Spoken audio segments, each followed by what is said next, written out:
It's been just over a week since President Trump took office for a second term, and his return to the White House has been a mad dash of signing executive orders.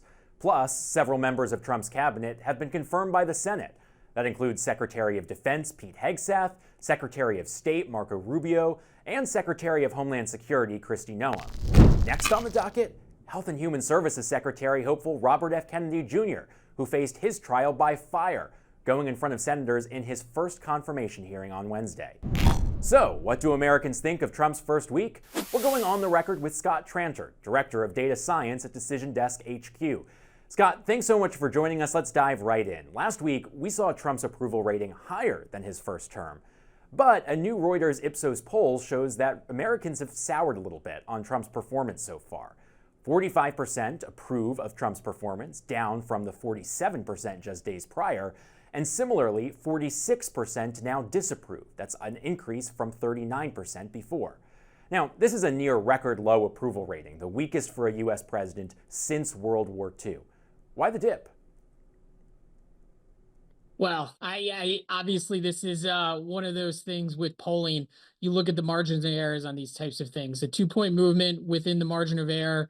We're big averagers over here at Decision Desk HQ. Inside of a week, given all the news, I'd like to see a trend over the next few weeks on those types of things. But I think one thing's for sure: when you average all the polls, it's certainly higher than it was the first week back in 2017. Whether it stays there, that's going to be the question. Yeah, we'll see how that trend keeps going. I also want to ask you about RFK Jr., who, as I mentioned, has been facing a grilling this week during his Senate confirmation hearing to lead the Department of Health and Human Services. According to a recent KFF survey, fewer than half of Americans trust President Trump or his nominees to make recommendations for healthcare issues. Only 42% said that they have a fair or great amount of trust in Trump himself. Despite that, RFK Jr. seems to have the support of most Republicans in the Senate. Do you see public trust playing a role in whether or not Trump's picks get confirmed?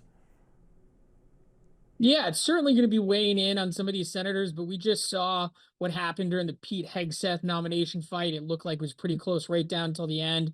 It looked like it was going to come down to Tom Tillis, and it looked like he caved right near at the end. So I expect a very similarly close vote for RFK Jr. coming up here. It could be a little bit more precarious than Pete Hegseth, but I think, Donald Trump is coming in with a mandate and the senators believe him, believe that he has a mandate. And so I think that's where we're going to see a little bit of momentum behind this, despite some of the public opinion numbers you see there.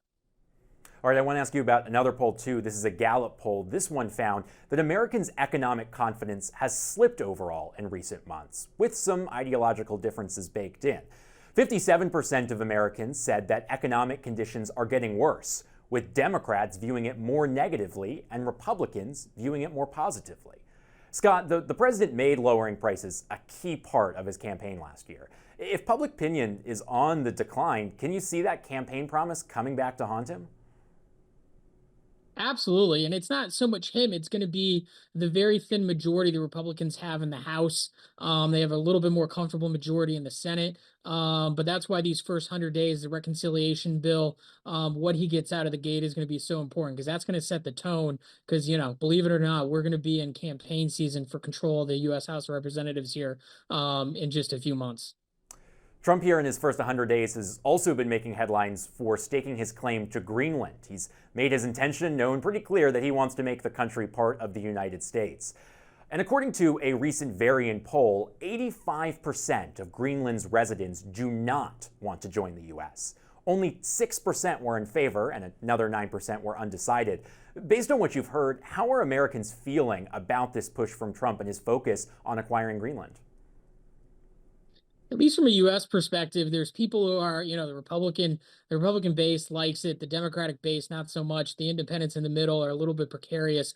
I think if you really dug into it in focus groups and things like that, I think you would find the average voter shrugging their shoulders a little bit and saying, ha ha, this is interesting, but what about the top two issues, immigration and the economy? Look, Donald Trump has made a pretty nuanced argument about Greenland.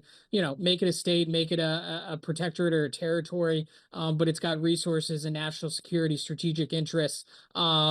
So, I don't see him giving up on that. It's similar with the Panama Canal, but I don't necessarily think it's a issue voters are focusing on in the United States. I'm sure it's something the Greenlanders are thinking about, but as far as U.S. voters go, it's a little bit of a sideshow distraction. All right, let's talk 2026. Michigan Democratic Senator Gary Peters has just announced that he will not be running for re-election. This announcement has opened up a key Senate seat for the midterms. Are there any names being floated already, and what does this open seat mean for Senate Democrats as they try to regain the majority in 2 years? So this is critical. This was a seat that had Gary Peters announced running for re-election. I think DDHQ would have looked at it as favored or slightly favored to be held by the Democrat. With an open seat like this, it's a pure toss-up, especially given some of the candidates we've seen talking about it. I think the Democrats are going to have a pretty wide primary. Everyone from nationally known Pete Buttigieg and potentially Governor Whitmer all the way down to some local statewide elected officials who have some strong base. Republicans have somewhat of a bench there, everyone from John James and a few other congressmen all the way on up. And it was a state that was very close this last presidential election. This is not good for the Democrats in their bid to potentially retake the Senate. It was going to be an uphill battle before this, but this just certainly made it harder. Yeah, it's going to be a battle for sure. Before I let you go, I also wanted to ask you about this new research that has come out from NCRI that says that TikTok censored its search results to gain favor with the Trump administration.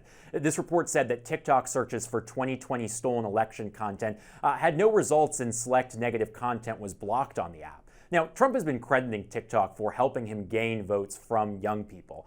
How much of an impact do you think that this supposed censoring had on young voters this election cycle? Well, look, I saw the report. I think let me put it this way. I think the report's accurate. So I think that's a good data point, and it's certainly thoroughly researched. I also think data shows that if you're under the age of 30, there is a sizable or measurable chunk of you who gets only your news from TikTok. So I think those are two true data points. Whether or not those lead to this affected the election outcome, I think we're going to have to see some more studies.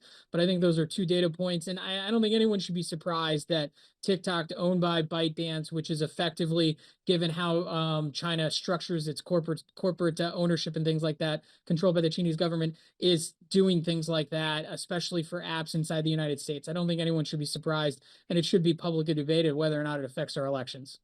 All right, we've talked a lot about 2026. We've talked about 2028. Let's look a little bit closer to just this Saturday when the DNC will be electing its new chair. You told us last week that you've got your money on Ben Wickler. Has that changed, and what do you think the Democrats' top priorities are under their new leadership? Yeah, look, this one's a tough one. This is the ultimate insider election. Probably not. The only thing that is probably a little bit more insider baseball is maybe a class president election in high school or college in terms of trying to measure these types of things. I think it is going to be Ben Wickler. I think the Democrats have to figure out a leader, and that's generally the DNC chair when they don't hold the presidency. I think the more interesting, or I shouldn't say more interesting, another interesting, who's the vice chair? You've got, minor Democratic celebrity David Hogg and a few others out there. They're fighting over the message right now, and so it'll be interesting to see who it comes out there. I don't know who's going to win, but if I had to bet, I bet on Wickler. Yeah, it'll be interesting for sure. Busy weekend. All right, Scott Tranter, thanks so much for joining us. Thanks for having me. That's it for What's America's Thinking. I'm Zach Schonfeld. Come back next week and be sure to like, share, and subscribe to The Hill's YouTube channel.